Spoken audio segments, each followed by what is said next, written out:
बिस्मिल्लाहिर्रहमानिर्रहीम। अस्सलाम वालेकुम। मैं हूँ साइमा दाल सब्ज़ी के साथ।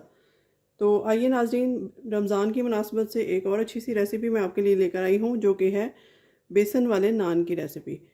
तो आपने अक्सर खाया होगा, होटलों में, बाज़ारों में मिलता है ठेले पे, तो हमें बहुत अट्रैक्टिव लगता है। तो यहाँ देखिए, मैंने जो पकौड़ा मिक्स बना के रखा हुआ था, इसकी भी रेसिपी आपको मेरे चैनल पे मिल जाएगी। इसमें कुछ मसाले पहले से ऐड हैं, बिल्कुल माइनर से। तो यहाँ मैंने तकरीबन 1 कप बेसन ले लिया है और इसमें ये मसाले डाल दूँगी। सूखा हरा धनिया, हरी मिर्चें, प्याज और आलू बारीक बारीक काट के मैंने डाल दिया है इसमें, इस तरह से। तो कोटिंग आपने ऐसी बनानी है कि जो उतरे नहीं उसमें से, आपके नान के ऊपर से उतरे नहीं, चिपक जाए साथ।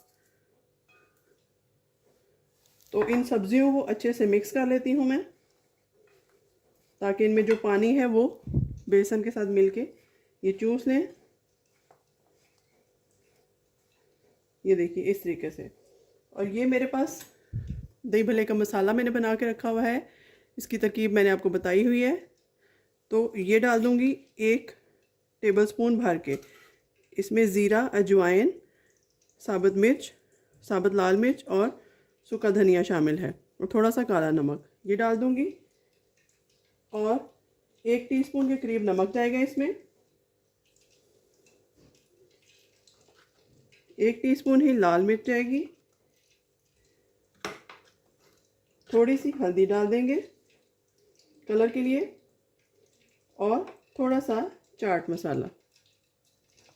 बस जी, इसमें यही चीज़ें जाएंगी।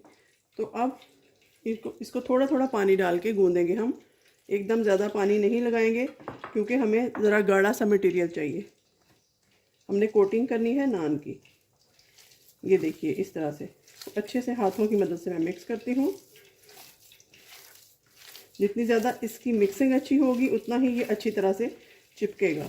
अगर आप चाहें तो इसमें थोड़ा सा मीठा सोडा भी डाल सकते हैं, 1 पिंच, लेकिन मैं इसको रियल स्टाइल में ही बनाना चाहती हूँ।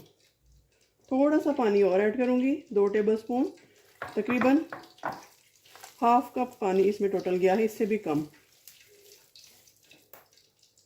ये देखिए इतना सा पानी और, बस अब इससे ज़्यादा हम नहीं ऐड करेंगे। ये हमारा मटेरियल बनकर रेडी है। तो अब एक नान लेते हैं। ये देखिए ताज़ा नान है मेरे पास।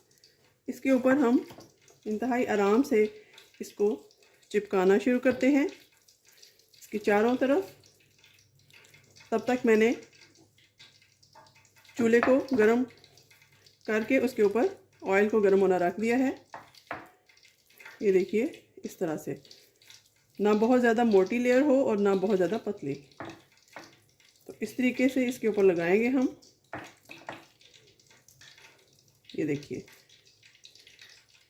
कितना अच्छा सा हमारा नान जो है वो बनकर तैयार होगा। ये देखिए अच्छे से इसको हाथों की मदद से मैं प्रेस करूँगी, ताकि ये फिक्स हो जाए अपनी जगह पे। ये देखिए इस तरीके से। तो माशाल्लाह ये बहुत मज़ेदार बनने वाला है। आप इसको इफ्तारी में बनाएं, यकीनन आप इसको एंजॉय करेंगे। तो ये देखिए, अगर मैं करीब से आपको दिखा सकूं तो चारों तरफ ये बेसन लगकर नान तैयार है। तो चलिए अब इसकी फ्राइंग प्रोसेस की तरफ चलते हैं। तो यहाँ पर आप देख सकते हैं हमारा घी जो है वो कड़कड़ा रहा है, गर्म हो चुका है। बहुत ज़्यादा भी गर्म नहीं करेंगे और बहुत स्लो भी नहीं। हीट को आप मीडियम रखेंगे, क्योंकि ये नान जो है ये, इसके ऊपर जो हमने सब्जियां लगाई हैं ये भी कुक होने में टाइम लगेगा। तो चलिए सबसे पहले मैं आपको इसको डालना सिखाती हूँ। ये हमारा नान है, बहुत आराम से आपने डालना है, हाथों पे छींटे ना पड़े गर्म ऑयल की। हाथ गंदे हो जाए तो उसकी खैर है। तो इसको हम नीचे वाली साइड पे करेंगे इस तरीके से, इस तरह से। ये देखिए, और बिल्कुल मीडियम टू लो हीट रखनी है। और इसको आपने 3 से 4 मिनट तक बिल्कुल हिलाना नहीं है, इसको कुक होने देना है, ताकि बेसन हमारा सेट हो जाए। तो यहाँ पर तकरीबन 3 से 4 मिनट हो चुके हैं। इसको हम थोड़ा सा साइड चेंज करके देखते हैं इसकी। बहुत आराम से आपने इसको उल्टाना है ताकि हाथ भी ना जलें। और मुझे क्योंकि प्रैक्टिस है, मैं इसको हाथ से ही कर रही हूँ, आप ऐसा ना कीजिएगा। ये देखिए अच्छे से लाल हो रहा है। 2 से 3 मिनट में इसको और कुक करूँगी ताकि हमारे आलू, प्याज और जो सब्जियां हैं वो अच्छे से कुक हो जाएं। तो 2 मिनट बाद इसकी फ़ाइनल लुक मैं आपको दिखाती हूँ। तो ये देखिए यहाँ पर ये तैयार है, इसको प्लेट में सर्व करते हैं।